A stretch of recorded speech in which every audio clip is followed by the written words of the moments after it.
Okay good student, आज हम लोग डिस्कस करने वाले हैं काइनेमेटिक्स। मेनली काइनेमेटिक्स एक फिजिक्स का ऐसा ब्रांच है जिसमें हम किसी भी ऑब्जेक्ट को या तो रेस्ट में है, मोशन में है, अगर मोशन में है तो किस मोशन से है, एक्सेलेरेटेड है या फिर रुका हुआ है, इन सारी चीज़ों को डिस्कशन करेंगे। तो काइनेमेटिक्स में सबसे पहले अगर हम देखते हैं तो इंट्रोडक्शन देखते हैं कि आखिर काइनेमेटिक्स होता क्या है। तो काइनेमेटिक्स को अगर समझने के लिए अगर कोई चीज़ सबसे ज़रूरी है तो एक होता है स्पीड, कि ऑब्जेक्ट की स्पीड क्या है। तो स्पीड के मतलब ये नहीं कि ऑब्जेक्ट या तो चल रहा है या फिर रुका हुआ है। मेनली स्पीड के देखने का सबसे आसान तरीका है फ्रेम ऑफ रेफरेंस, लेकिन ये बाद में डिस्कस करेंगे। पहले देखते हैं स्पीड होता क्या है। तो मेनली स्पीड को अगर डिस्कस करें तो स्पीड है कि अगर कोई ऑब्जेक्ट अपना स्थान एक जगह से दूसरी जगह चेंज कर रहा है, यानी टाइम के साथ। एक बात याद रखना कि कोई भी ऑब्जेक्ट एक जगह से दूसरी जगह जा रहा है with respect to time, this is called speed. यानी स्पीड को सबसे पहले तो देखो तो एक ऑब्जेक्ट है, एक जगह पे रखा हुआ है, हम उसका टाइम के साथ एक जगह से दूसरी जगह रख दिए, यानी इसका क्या हुआ, स्पीड में आ गया ऑब्जेक्ट। तो ये सारी चीज़ें होती है स्पीड। लेकिन स्पीड को अगर समझना है तो सबसे पहले आपको समझना होगा frame of reference. Frame of reference क्या होता है?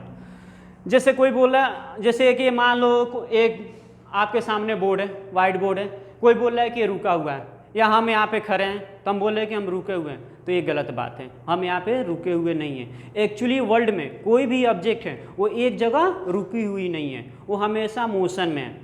तो आप बोलोगे ऐसे कैसे पॉसिबल है, हम तो यहाँ पे एक जगह खड़े हैं, रुके हुए हैं? नहीं, ये सारी चीज़ें डिपेंड करती है फ्रेम ऑफ रेफरेंस पर, कि सामने वाला आपको देख कहाँ से रहा है। अगर हम यहाँ पे रुके हुए हैं तो ये आपको तो ये मालूम है कि हाँ पृथ्वी चारों तरफ हमेशा घूमती रहती है अपने अक्ष पे, यानी पृथ्वी घूम रही है तो पृथ्वी के साथ हम भी घूम रहे हैं। अगर कोई पर्सन चांद पे जाकर बैठा हुआ है तो चांद पर से जब देखेगा तो पृथ्वी घूम रही है, यानी हम भी घूम रहे हैं। इसका मतलब क्या हुआ कि हम मोशन में हैं। तो कोई भी ऑब्जेक्ट एक्चुअली रेस्ट नहीं होती है। एक और एग्जाम्पल ले लो, आप ट्रेन से जा रहे हो, ट्रेन में आप बैठे हुए हो, सामने वाला पर्सन है, आपके सामने वाली सीट पर जो देख रहा है वो तो आपको क्या देखेगा कि हाँ सामने वाले भैया हैं वो रेस्ट में हैं, यानी बैठे हुए हैं। लेकिन वही अगर कोई पर्सन स्टेशन पर बैठा हुआ है और वो आपको देख रहा है तो क्या होगा? तब यही होगा ना कि हाँ वो देखेगा कि हाँ एक आदमी आया इधर से इधर ट्रेन के साथ चला गया, यानी आप मोशन में आ गए। तो बात यह है कि इस दुनिया में कोई भी ऑब्जेक्ट है वो रेस्ट में नहीं है, वो हमेशा मोशन में है।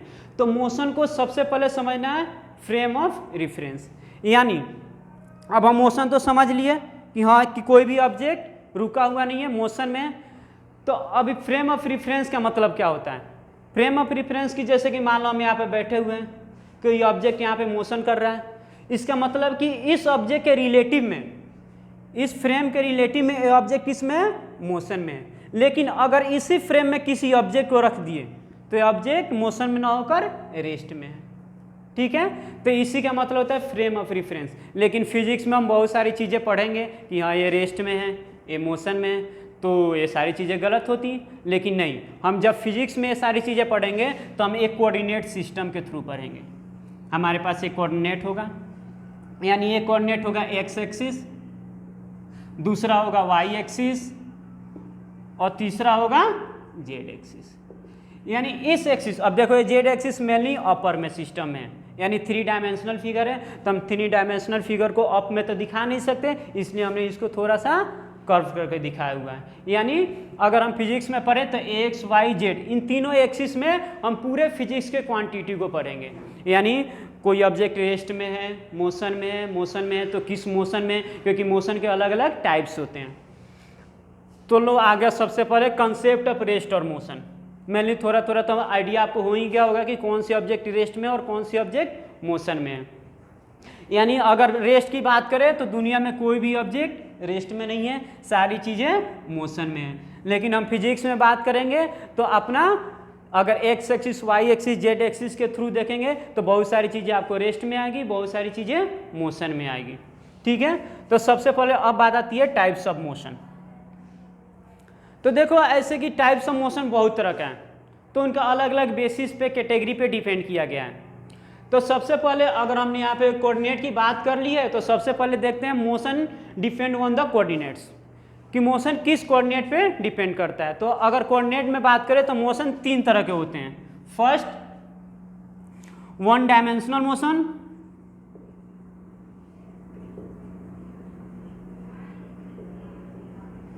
सेकेंड, टू डायमेंशनल मोशन,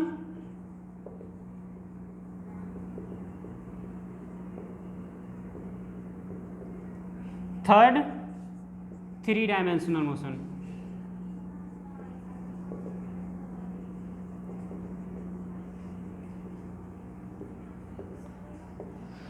तो देखो नाम से कुछ तो कुछ आइडिया हो गया होगा कि हाँ वन डायमेंशनल मोशन क्या है, टू डायमेंशनल मोशन क्या है, थ्री डायमेंशनल मोशन क्या है।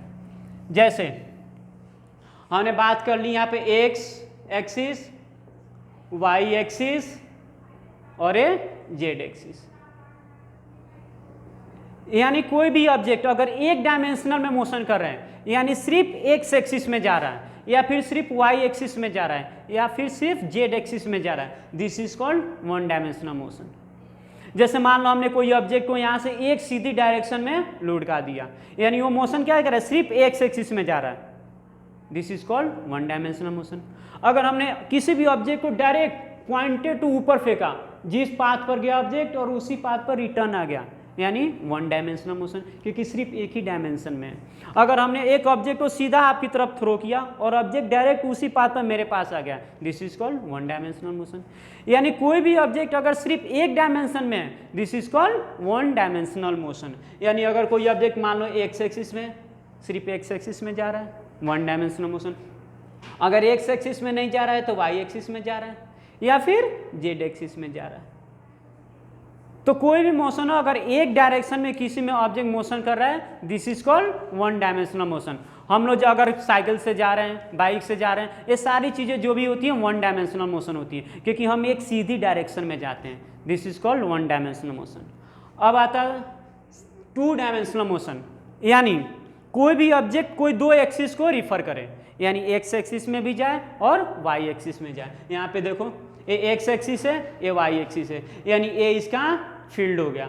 अगर इस फील्ड में कोई भी मोशन ऑब्जेक्ट कर रहा है, this is called two dimensional motion. जैसे हमने एक ऑब्जेक्ट को सीधा न फेंकर किसी डायरेक्शन में थ्रो किया, यानी देखो तो एक ऑब्जेक्ट हम यहाँ से डायरेक्शन में फेंक रहे हैं, तो ऊपर अपना वाई एक्सिस है और सामने एक्स एक्सिस है, यानी ये ऑब्जेक्ट एक्स एक्सिस में भी जा रहा है और ऊपर वाई एक्सिस में जा रहा है, this is called two dimensional motion.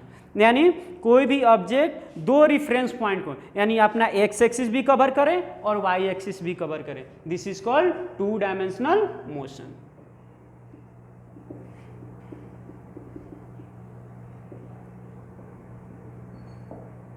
ये हो गया आपका टू डायमेंशनल मोशन, यानी ऑब्जेक्ट आपके दोनों डायरेक्शन में गया है, एक्स में भी गया है और वाई में भी गया है। जैसे हम आगे पढ़ेंगे एक प्रोजेक्टाइल मोशन। प्रोजेक्टाइल मोशन में भी क्या होता है, आपने शायद थोड़ा सा 10th में पढ़ा होगा कि कोई ऑब्जेक्ट है, एक्स एक्सिस है और यहाँ पे वाई एक्सिस है, किसी एंगल पे उस ऑब्जेक्ट को हम क्या करते हैं, बाहर थ्रो कर दे देते हैं, तो this is called the two dimensional motion. जैसे कोई भी हेलीकॉप्टर वगैरह है, प्लेन वगैरह है, ये सारी चीज़ें टू डायमेंशनल मोशन में जाती है। कोई भी ऑब्जेक्ट को हम अपवर्ड थ्रो करते हैं या फिर कोई भी, अगर हम मान लो कि कोई ऑब्जेक्ट को फेंके और ऑब्जेक्ट एक डायरेक्शन में जाकर दूसरी डायरेक्शन में अपनी मोशन हमेशा चेंज करती रहती है, this is called two dimensional motion. अब आते हैं थ्री डायमेंशनल मोशन, यानी वैसा मोशन जो आपके तीनों डायरेक्शन में हो। जैसे मान लो कोई ऑब्जेक्ट है, हम अगर प्लेन की बात करें तो ये हो गया अपना एक्स एक्सिस, ये हो गया अपना वाई एक्सिस और ये सामने है जेड एक्सिस। अगर इसी के डायरेक्शन में हम अपवर्ड कोई ऑब्जेक्ट को थ्रो करें तो देखो तो ये एक्स में भी जाएगा, वाई में भी जाएगा और जेड में भी जाएगा। यानी कोई भी ऑब्जेक्ट को अगर हम अपवर्ड किसी डायरेक्शन में किसी एंगल पे सेंड करते हैं तो तीनों डायरेक्शन में मोशन करता है, ठीक है, this is called the three dimensional motion. अब आप इसका डेफिनेशन सिंपली तरह से एक बार और देख लेते हैं। वन डायमेंशनल मोशन ऐसा मोशन जो सिर्फ एक डायरेक्शन में हो, या तो एक्स में हो, वाई में हो या फिर जेड में हो, this is called one dimensional motion. Two dimensional motion यानी कोई ऑब्जेक्ट दो डायरेक्शन में हो, एक्स वाई में हो। अब इसमें टू डायमेंशनल में हम ऐसे भी कर सकते हैं, एक्स वाई मोशन, यानी एक्स में भी हो वाई में भी हो, Z Y motion, X Z motion, यानी देखो कोई भी दो डायरेक्शन में अगर मोशन कर रहा है this is called two dimensional motion. अगर हम थ्री डायमेंशनल में बात करें तो क्या लिखेंगे, एक्स वाई जेड मोशन, यानी ये तीनों डायरेक्शन में मोशन कर रहा है। ठीक है, अब आके थ्री डायमेंशनल मोशन कवर हो गया, यानी हमने आज ये 4 पॉइंट कवर किया। कौन कौन सा, इंट्रोडक्शन, काइनेमेटिक्स में मोशन क्या होता है, फ्रेम ऑफ रेफरेंस क्या होता है, मेनली ये आपने समझ लिया। अब आपको फिजिक्स में कभी भी फ्रेम ऑफ रेफरेंस की प्रॉब्लम नहीं आएगी, क्योंकि फिजिक्स में हम बहुत बार डिस्कस करेंगे, जब रिलेटिव मोशन पढ़ेंगे तो उसमें फ्रेम ऑफ रेफरेंस की जरूरत पड़ेगी। Concept of rest and motion पढ़ लिया, आपने देखा कि कोई भी ऑब्जेक्ट रेस्ट में नहीं है। आज तक हमने यही सोचा था कि हाँ कोई रुका हुआ ऑब्जेक्ट तो रेस्ट में है, तो हमने देखा कि कोई भी अर्थ पे या फिर इस यूनिवर्स में कोई भी ऑब्जेक्ट रेस्ट में नहीं है, सारी चीज़ें एक न एक दूसरे के मोशन में है। हमने टाइप ऑफ मोशन देख लिया, अब आगे टाइप्स ऑफ मोशन के और भी टाइप्स हैं, यानी अलग चीज़ों पे डिपेंड करेगा, वो नेक्स्ट क्लास में पढ़ेंगे। ठीक है, थैंक यू।